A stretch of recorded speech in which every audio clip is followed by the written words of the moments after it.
Witajcie, dzisiaj będę miał dla Was bardzo ciekawy gadżet, ponieważ będzie to iście kieszonkowy projektor. Jest to urządzenie tak małe, a jednocześnie tak praktyczne, że dawno mnie żaden sprzęt tak pozytywnie nie zaskoczył. Oczywiście ma też swoje mankamenty, ograniczenia, o których dzisiaj też posłuchacie. Aktualną cenę sprawdzicie klikając w link w opisie filmu. Na wstępie zachęcam do zostawienia łapki w górę, będzie mi bardzo miło i zapraszam do oglądania. Zaczynamy!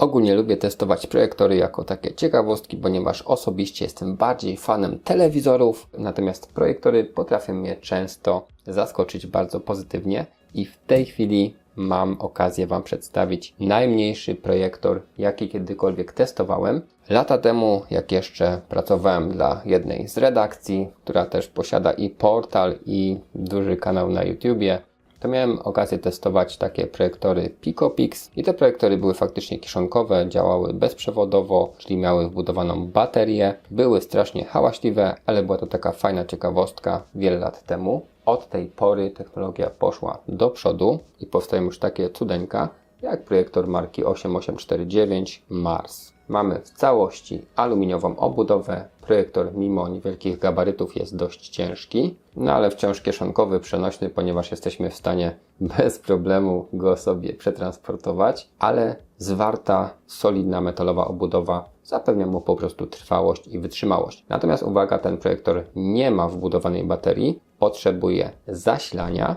Tutaj mamy elementy wentylacyjne, a także z przodu mamy także soczewkę.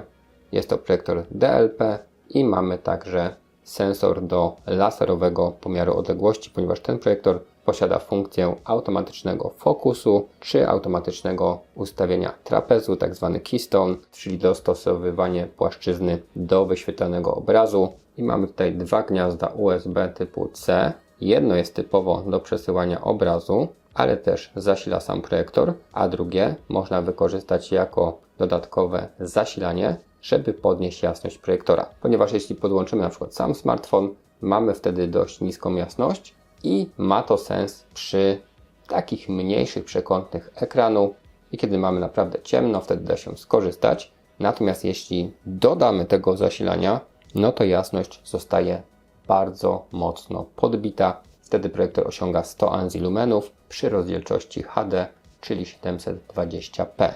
No i wtedy ma to już naprawdę sens. Projektor sprawdza się nieźle. Więcej o testach i wrażeniach będzie za chwilkę. Jeszcze chciałem Wam ten projektorek zważyć, żebyście wiedzieli dokładnie jaka jest waga.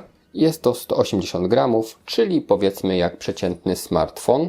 Więc mamy tutaj potwierdzoną jego przenośność. Wymiary iście kieszonkowe, ponieważ zobaczcie, projektor ma jakieś 7,5 cm, nieco ponad, jeśli chodzi o jego wymiary. Jest to taki kwadrat, a na wysokość mamy niecałe 2 cm. W zestawie dedykowany przewód USB-C na USB-C, oczywiście z transmisją wideo i z ładowaniem w jednym, natomiast ma on tylko 40 cm długości, jest dość sztywny, więc korzysta się z niego tak sobie. Jest oczywiście instrukcja po angielsku i po chińsku.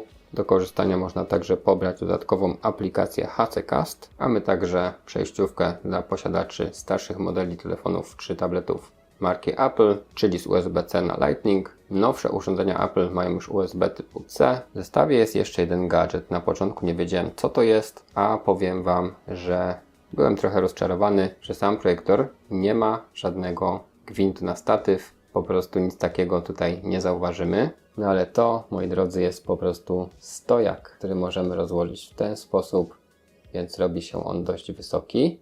Jako że projektor jest metalowy, mamy tutaj też specjalne takie miejsce, że możemy sobie to po prostu zadokować i nam ten stojaczek się trzyma. Tutaj jak zauważycie, jeszcze mamy taki przycisk. Natomiast powiem Wam, że jak macie założony ten statyw, to z tego przycisku korzysta się po prostu źle. Czasami troszeczkę ciężko go tutaj wyczuć. Moim zdaniem powinien być troszeczkę wypukły, wystający, a on jest wręcz przeciwnie, jest równo z powierzchnią i wciska się go do środka. Więc to jest taki mały mankamencik, ale za dużo z tego przycisku korzystać nie musicie. Dzięki temu statywowi możemy sobie wyregulować ten projektor tak jak chcemy, czyli możemy nawet zrobić projekcję sufitową. Bez problemu się on trzyma. Możemy też używać klasycznie, wyżej lub niżej, czyli możemy go sobie też w ten sposób złożyć. Bardzo fajnie pomyślane, a tak wygląda samo opakowanko, niepozorne, natomiast już przechodzimy do testów. A teraz konkrety. Rozdzielczość generowana przez projektor to 720p, czyli HD, ale przy dodatkowym zasilaniu, ponieważ w trybie domyślnym rozdzielczość jest nieco niższa i wynosi 640 na 360 pikseli. Maksymalna przekątna obrazu to 100 cali. Z odległości 1 metra uzyskamy około 40 cali, a maksymalny rozmiar dostępny będzie z odległości około 3 metrów. Jasność to 20 anzilumenów bez dołączonego zasilania, a z dodatkowym zasilaniem to 100 anzilumenów. Pobór mocy to tylko 3,5 W w trybie podstawowym, dlatego zasilając urządzenie bezpośrednio z telefonu nie spowoduje to wydrenowania jego baterii w krótkim czasie. Obraz przesyłany jest bez żadnych opóźnień. Transmisję obrazu możemy uruchomić tak przez standard USB-C, jak i poprzez USB 2.0. Jednak wtedy obowiązkowo musimy podłączyć zewnętrzne źródło zasilania do drugiego portu, np. powerbank. Projektor działa z urządzeniami mobilnymi, z systemem Android, jak i iOS, a także na komputerach z Windowsem i systemem macOS. Automatyka projektora działa całkiem nieźle. Czujnik laserowy ustawia ostrość, koryguje nachylenie obrazu i jego dopasowanie do powierzchni wyświetlania. Mamy możliwość ustawienia ostrości ręcznie. W tym celu należy długo przytrzymać przycisk funkcyjny. Jednak regulacja ta jest mało intuicyjna i lepiej zdać się na automatykę.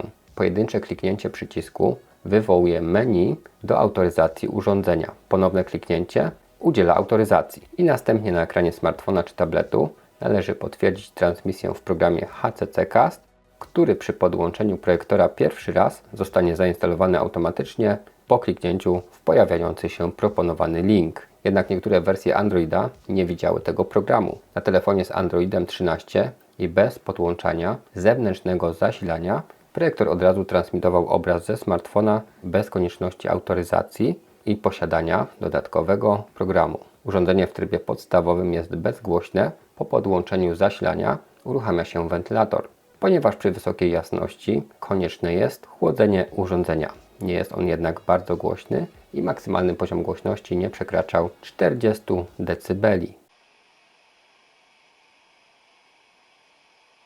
Odnośnie czytelności, to widać tutaj obniżoną rozdzielczość i jest przyzwoicie, ale nie rewelacyjnie, ponieważ zupełnie inaczej by to wyglądało chociażby przy rozdzielczości Full HD. To samo tyczy się kolorystyki. Kolory są nie najgorsze, ale nie aż tak żywe jak na mocniejszych projektorach. Poziom jasności 20 anzilumenów. Obraz jest zwyczajnie ciemny i da się korzystać tylko w ciemnym pokoju na białym tle i najlepiej z odległości nie większej niż metr, czyli uzyskamy do około 40 cali. Podłączając zasilanie, poziom jasności wzrasta 5-krotnie, co zmienia sytuację diametralnie i da się faktycznie na tym projektorze obejrzeć film czy przejrzeć zdjęcia z wakacji na większym formacie. Możemy także pograć w gry bez opóźnień, ponieważ transmisja jest typowo przewodowa, co jest w tym przypadku zaletą. Natomiast włączając w pomieszczeniu jakiekolwiek mocniejsze oświetlenie, obraz staje się bardziej wyblakły.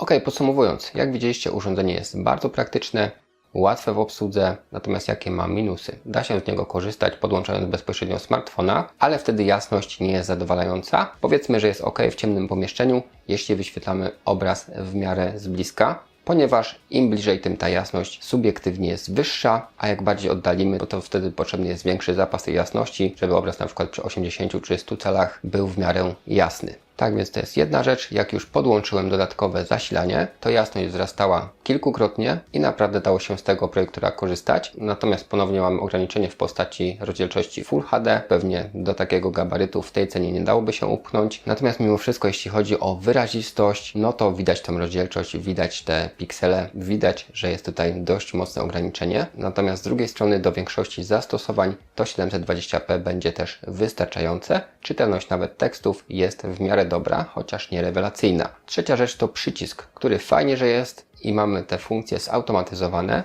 natomiast bardzo ciężko ten przycisk wyczuć, szczególnie jak projektor jest odwrócony i mamy dołączoną podstawkę. Moim zdaniem ten przycisk powinien być odrobinkę wystający, taki bardziej zauważalny. Nieraz się namęczyłem, żeby ten przycisk po prostu znaleźć i z niego skorzystać, dosłownie zrobić jedno kliknięcie. Jeszcze miałem niewielkie problemy z niektórymi urządzeniami, ponieważ na przykład podłączyłem stary tablet z Androidem, gdzie przez USB-C nie szło zasilanie, czyli sam projektor się jeszcze nie włączył, ale jak dołożyłem do drugiego gniazdka powerbank, to wtedy całość działała bez problemu. Wystarczyło potwierdzić w aplikacji HCC Cast przy każdym podłączeniu, że ten projektor autoryzujemy i wtedy obraz był przesyłany bezproblemowo w czasie rzeczywistym, bez żadnych opóźnień. Natomiast jeśli podłączyłem do telefonu z nowszą wersją Androida, z 13, gdzie zasilanie szło poprzez USB-C, to w trybie bezpośrednio telefon, projektor nie było żadnego problemu i działało to od razu po samym podłączeniu, bez klikania czegokolwiek w tym niższym trybie jasności. Natomiast kiedy podłączyłem już powerbank, to projektor resetował się w kółko, próbował się uruchomić, a telefon zamiast wysyłać obraz, zaczynał się ładować. Tak więc było sporo kombinacji, żeby to zadziałało jak trzeba. Moim zdaniem powinno to być bardziej zautomatyzowane. Natomiast testowałem na kilku urządzeniach, podłączyłem też komputer i tutaj większych problemów nie było. No i nie mamy tutaj głośników, więc musimy korzystać z tego, co jest wbudowane w telefon, w tablet czy w komputer. Natomiast z plusów kompaktowe wymiary, niewielka waga, ale solidna metalowa obudowa, no i bardzo fajny magnetycznie mocowany statyw w zestawie. W cenie dość rozsądnej, jako gadżet naprawdę fajna rzecz, jako projektor taki pełnoprawny, no tutaj musicie sobie odpowiedzieć sami, czy spełni Wasze oczekiwania. Pamiętajcie, że dokładne ceny sprawdzicie sobie klikając w link w opisie filmu.